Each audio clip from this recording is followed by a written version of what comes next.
Citoyennes et citoyens, vos voix comptent. Radio Cotonou vous donne la parole pour recueillir vos préoccupations, satisfactions et suggestions. Parole aux citoyens, c'est sur la 94.3 Radio Cotonou. Parole aux citoyens, rejoignez-nous du lundi au vendredi de 9h à 9h30 en composant les numéros 40 11 17 18 ou 50 52 52 73. Radio Cotonou, la voix des Cotonois.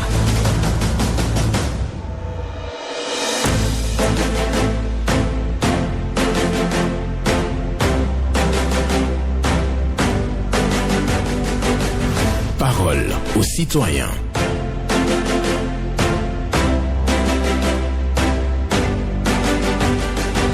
Parole aux citoyens. Honoré Naoum.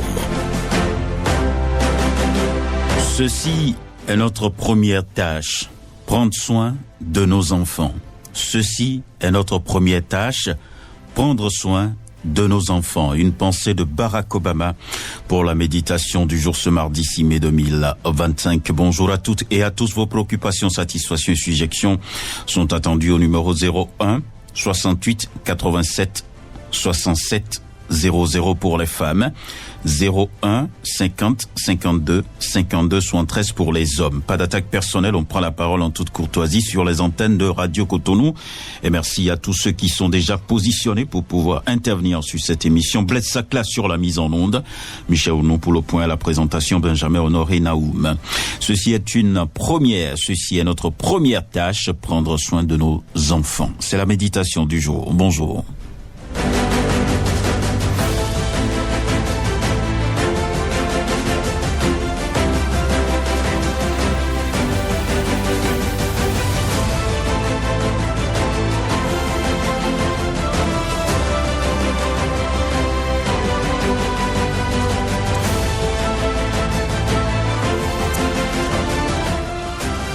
Et le premier intervenant est là, bonjour. Mon cher Honoré Benjamin Naoum, bonjour. Bonjour, Valentin Yonou. Merci, ce matin chez vous. Ça va bien, je rends grâce à Dieu. Et vous-même? C'est une bonne émission, je vais très bien. D'accord, nous vous écoutons. Bon. Oui, et c'est une préoccupation sur laquelle je reviens toujours, la répétition étant pédagogique. Je voudrais demander aux gouvernants de penser à réglementer la circulation des tricycles sur l'axe routier Carrefour Le Bélier au Grand Carrefour Fermé. Vous savez, la piste cyclable avant n'était pas destinée à ce que les tricycles empruntent. Mais aujourd'hui, on leur permet de rouler sur la piste cyclable vu même son état très déséquilibré, rétréci. Et qui complique véritablement la circulation aux motocyclistes. Hier, trois tricycles étaient alignés sur la piste cyclable. Le premier est tombé en panne. Les motos sont alignées derrière. Ça a créé un embouteillage terrible. Donc là, moi, je voudrais leur demander de réglementer, ne serait que empêcher les tricycles de sortir à 6 h jusqu'à 8 h et de 17h30 à 10 h pour permettre aux fonctionnaires de circuler librement aux heures de service. Voilà ce que je voulais dire. D'accord. Merci beaucoup à vous, Valentin Yonou, pour votre passage ce matin. Lui qui appelle à la réorganisation, bien entendu, de la circulation des tricycles.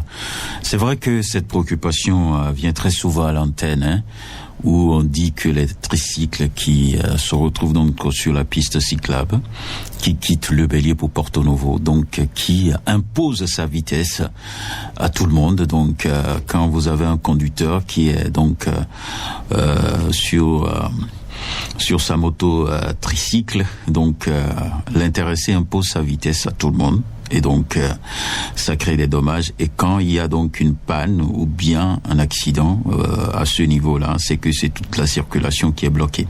Voilà, ça pose problème et ça mérite donc réflexion. Valentin Yonou, on en parlait encore ce matin. Bonjour. Oui, monsieur Benjamin Honoré Naoum, bonjour à vous. Luc Awanra. C'est bien moi. Comment vous allez? Je vais bien. Et vous aussi? Action de grâce infinie. Nous vous écoutons. Merci bien, monsieur Naoum. Nicolas Boileau affirmait, je cite, Ce que l'on conçoit bien s'énonce clairement, et les mots pour le dire arrivent aisément. Fin de citation. Le porte-parole du gouvernement, M. Wilfried Léon-Goumbedi, s'inscrit résolument dans la grande logique de ce grand penseur à travers ces différentes explications la semaine écoulée sur l'actualité qui défraie la chronique. Et cela mérite vraiment qu'on s'y attarde si nous avons réellement un amour pour notre patrie, patrimoine commun, n'est-ce pas? M. Wilfried Léon-Goumbedi affirmait, je cite, « Soyons vigilants. Certaines officines travaillent activement à donner plus d'écho aux attaques des terroristes, entretenir la peur au sein de la population en diffusant de fausses informations et inciter à la révolte en faisant croire que le gouvernement ne fait rien. Le plan d'action, c'est de déstabiliser notre pays. » Fin de citation. Plus loin, il affirme, je cite, « Une fois en ligne, soyons vigilants. » Fin de citation. Mais ce qui nous paraît paradoxal, certains de nos compatriotes officinent au sein de cette officine à l'intérieur comme de l'extérieur. Mais pourquoi doit-on avoir comme plan d'action politique de travailler à déstabiliser notre pays? Quelle attitude machiavélique, habillée, de couvert de Béelzéboul révélée au grand jour à la face du monde? À la place du cœur, on tire de la pierre. Nous voyons maintenant que quand l'intelligence déserte le forum, c'est la médiocrité qui s'installe. Et c'est bien dommage. Le gouvernement et le chef de l'État doivent forcément avoir un courage d'acier pour faire face à ces attaques. C'était Luc Anra, M. Honoré Benjamin Naoum. Très bonne journée à vous. Excellente journée à vous aussi, Luc Anra, qui parle d'attaques terroristes et qui fustige bien entendu le comportement de certains citoyens, donc qui s'adonnent donc à la diffusion des images et autres. Et voilà, donc c'est ce qu'il déplore, l'implication des gouvernants, l'implication de certains citoyens, donc dans la propagande qui est organisée autour des attaques terroristes dans notre pays, le Bénin. Voilà, donc nous poursuivons sur Radio Cotonou, l'émission C'est Parole aux citoyens. Un autre est là, bonjour. Oui, bonjour monsieur le journaliste. Viens Wimbo. Oui, c'est moi. D'accord, nous vous écoutons. Bonjour. Je vous appelle de 100%. Voici mes préoccupations. Oui. Ma première préoccupation va directement sur l'ACEP Bénin. Ceux qui dirigent l'ACEP Bénin, vous avez trimballé les abonnés des réseaux. Vous dites de faire l'enregistrement, on a fait. Vous dites de faire mise à jour, on a fait. Pourtant, vous avez oublié de fermer les voies pour les caïmans. Ils nous dérangent trop. Ce n'est pas bon. Deuxième préoccupation, je vais chez le président de la République, monsieur le président. Il faut donner l'ordre au ministre de la décentralisation, monsieur Raphaël Akoteyan, de commencer le lotissement dans tous les 77 communes. Et plus précisément dans l'arrondissement de Rédieu, commune d'Abdou-Calavi. Et troisième, pour terminer, je suis chez le ministre de la Santé, monsieur Benjamin Roupati, de réaliser des bâtiments dans les centres de santé. Tous les centres de santé qui sont revenus et recruter des dirigeants traditionnels pour aider nos frères dans les centres de santé. Sinon, ce n'est pas bon. Merci, monsieur le journaliste. Agréable journée à vous. Bonne journée à vous, Viera Wimbo, qui dit qu'on a eu à faire les mises à jour des cartes SIM, mais l'ARCEP Bénin n'a pas donc fermé la porte au nez aux gaïmans, donc les cybercriminels continuent donc leur besogne, leur sale besogne, et c'est ce que déplore Viera Wimbo, qui demande le lotissement à Révier et aussi à la combinaison de la médecine traditionnelle avec la médecine moderne. Bonjour. Oui, bonjour, excellent journaliste, monsieur Naoum, notre Alain Foucault, sans oublier madame Yélian Pédé et ton technicien du jour, je vous salue. Chaud, pas chaud d'attendre. Que Dieu te protège les mains de nos ancêtres. Nous vous écoutons ce matin. Qu'est-ce qui m'amène à l'antenne ce matin? Féliciter la sortie de l'excellence porte-parole du gouvernement, monsieur Wilfried, pour ses explications concernant parce que vous savez, c'est quand les gouvernants ont des informations que nous, citoyens simples, nous n'avons pas. Ils détiennent le service de renseignement et ont tous les renseignements qui concernent le pays. Donc quand ils viennent intervenir, nous devons garder notre calme et les laisser faire. Parce qu'ils sont à la tête de notre pays, ils maîtrisent des choses que nous ne connaissons pas.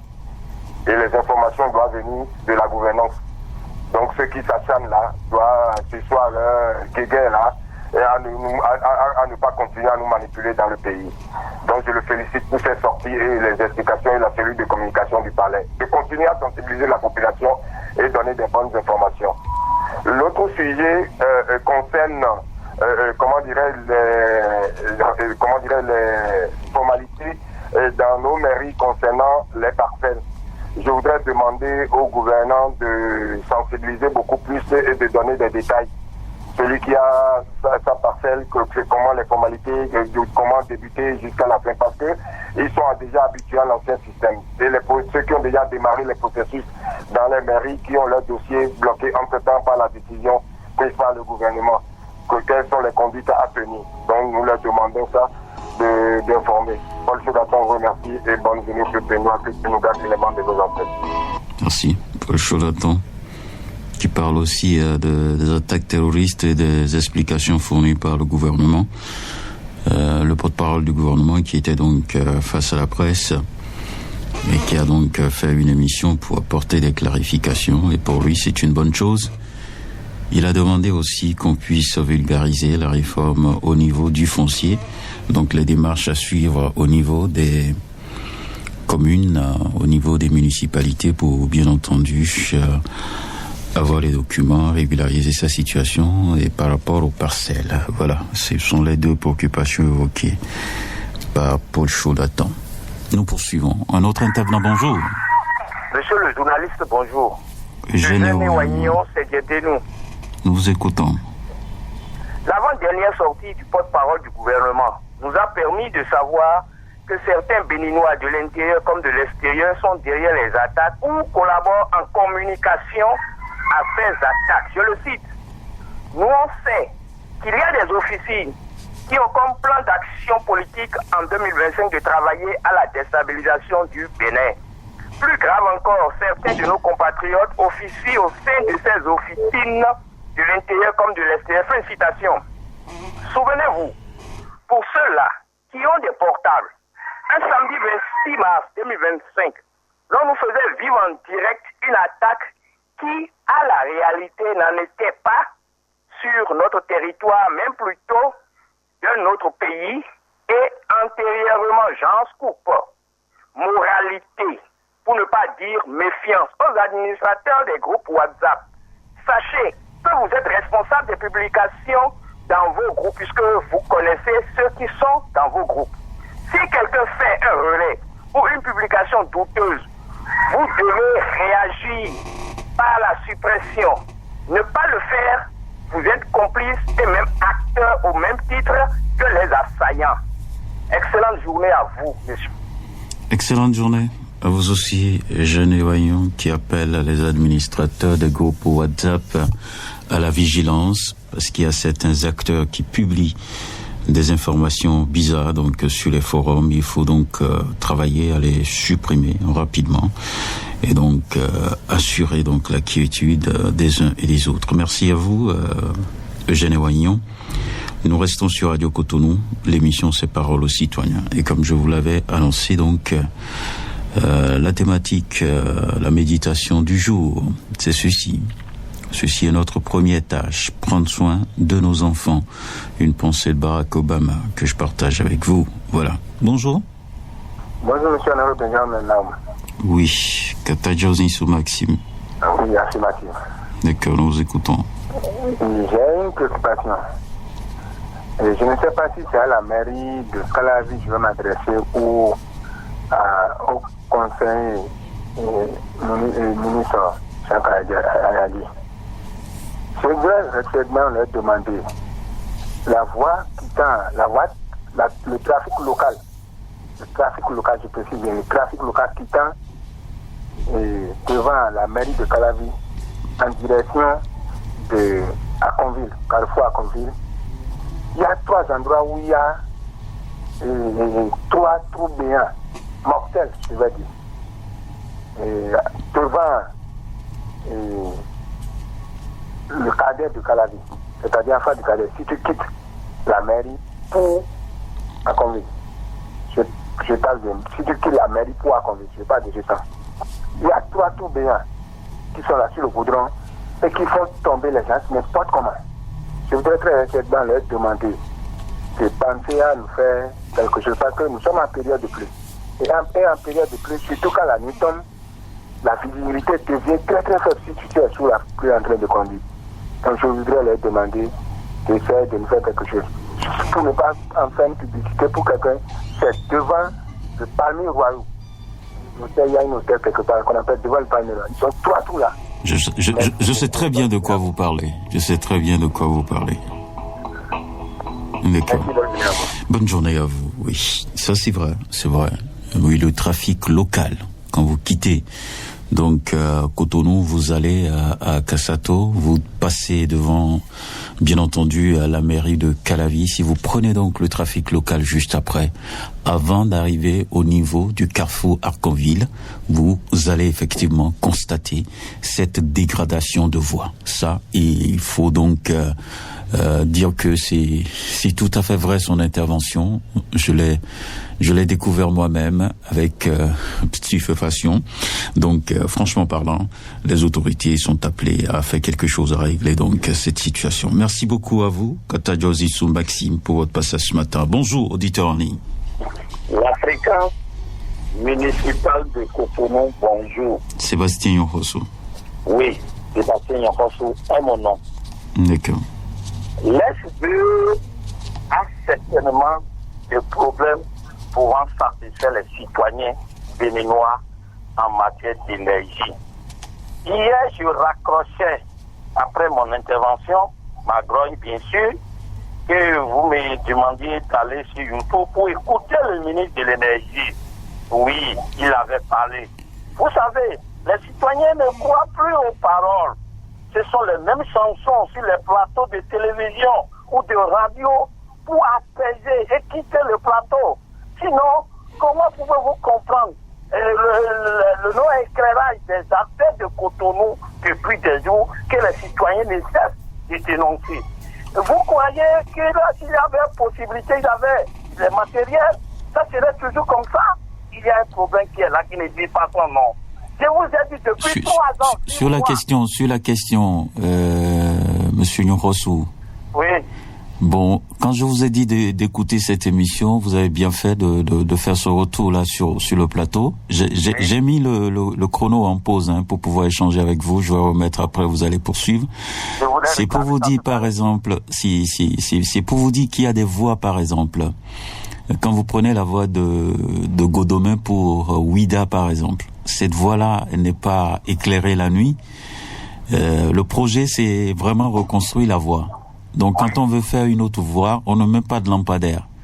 Donc, si l'État procède actuellement au changement des lampadaires, au moment où il faut donc raser encore la voie pour faire la reconstruction, ça va poser problème. Donc, c'est pourquoi l'explication a été donnée comme quoi ces voies-là qui sont en chantier ou à reconstruire, on ne peut rien faire pour l'instant en termes d'implantation de lampadaires.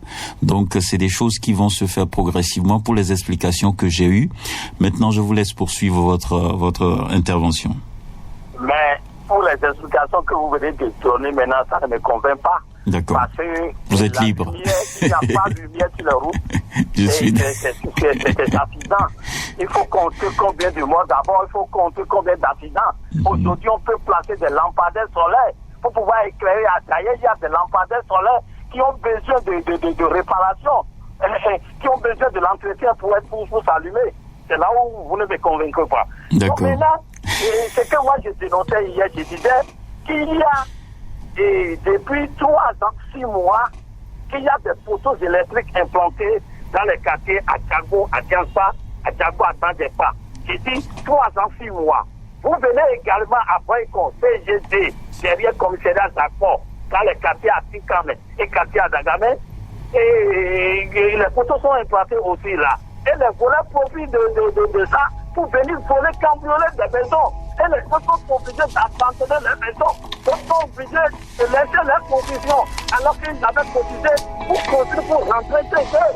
Et manque de lumière. Vous parlez de l'emporter en condition. Si vous quittez. Il est très fâché là. Merci beaucoup à vous. En tout cas, j'ai compris votre préoccupation.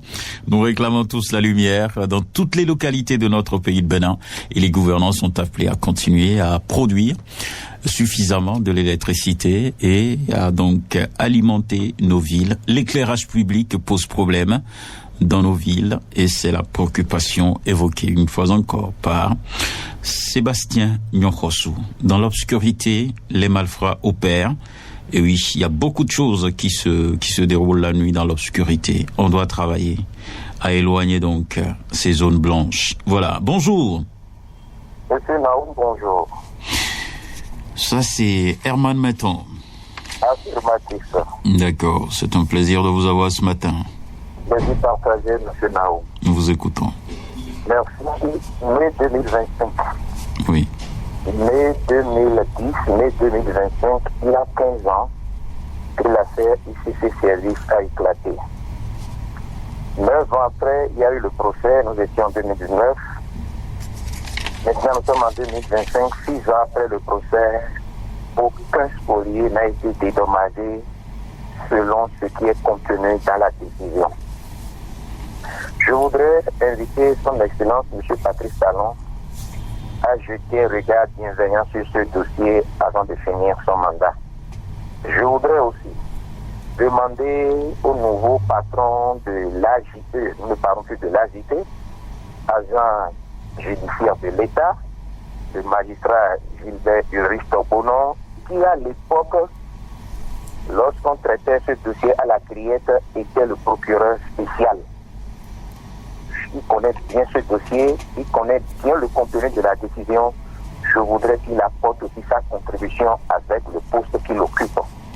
Enfin, pour terminer, je voudrais saluer le procureur de Calavi, le magistrat Aristide Kamifade, qui multiplie des descentes dans certaines structures pour que sensibiliser les gens afin d'éviter que les actes, les crimes se commettent.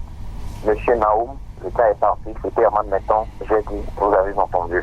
Excellente journée à vous, Herman Metton, qui vient donc réveiller nos mémoires sur l'affaire ICC Service. Lui, il est au devant de la scène depuis des années par rapport à cette situation-là, parce qu'il y a eu des spoliés et il mérite donc dédommagement et la décision a été prise à la Criette. Mais jusqu'à présent, rien n'a changé, les spoliés sont là et attendent toujours.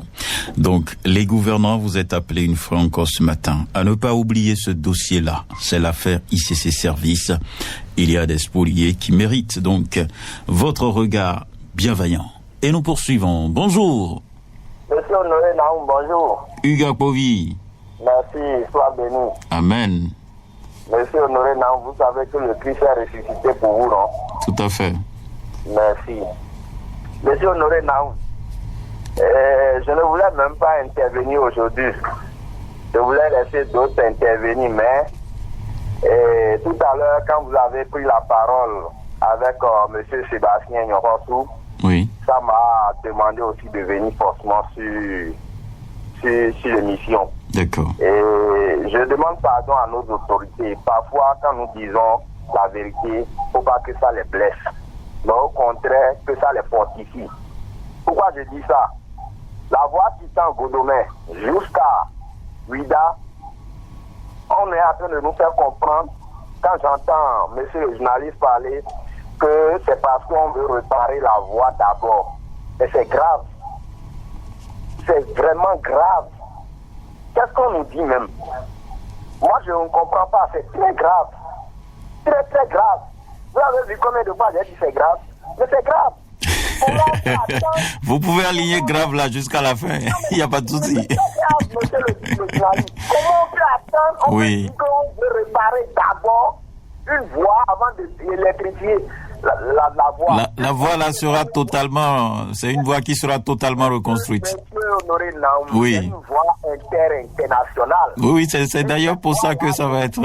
C'est quoi quand vous voyez le KIG qui quitte la Côte d'Ivoire qui vient par au Bénin, quand oui. ça se passe, les gens dorment parfois sur la voie. Ça c'est vrai, c'est vrai. Dans le noir, ils sont dans le noir. Qu'est-ce que vous voulez? Si on les agresse, C'est le Bénin qui les a agressés. Non, ils n'ont pas arrêté ça. C'est grave. D'accord, j'ai compris que c'est grave. C'est votre droit absolu de dire que c'est grave. Et voilà donc que nous poursuivons cette émission. Le dernier intervenant va le prendre. Hugues Povy, qui réclame aussi la lumière sur la route inter-État, Godoma-Ouida. Il faut donc faire quelque chose, éclairer. Donc les gouvernants, parce que moi j'ai appris, cette voie sera entièrement, ça va être 2x2 je crois, donc une voie plus large et tout, donc le gouvernement attend de faire ça avant de rétablir la lumière. Les citoyens ne sont pas d'accord. Bonjour. Monsieur Naoum, bonjour. Théodore Onsa. Merci beaucoup. Comment vous allez? Je vais bien, je rends grâce à Dieu. Et vous-même? Ça va, on rend grâce. D'accord, nous vous écoutons. Salut-moi, votre technicien, pas la personne accueil. D'accord, il est à l'écoute. J'ai eu cette préoccupation. On y va. Les semaines écoulées, ils ont fait course du vélo au Bénin. Je voulais remercier tous les organisateurs, tous les citoyens qui ont livré la voie, tous les forces de l'ordre, c'est-à-dire tous ceux qui ont fait contribution pour que le course du vélo ait été fait. Je voulais remercier tout, parce qu'on ne voit pas comme ça dans la télé qu'on voit chaque fois à l'Europe. Maintenant, on a fait ça chez nous.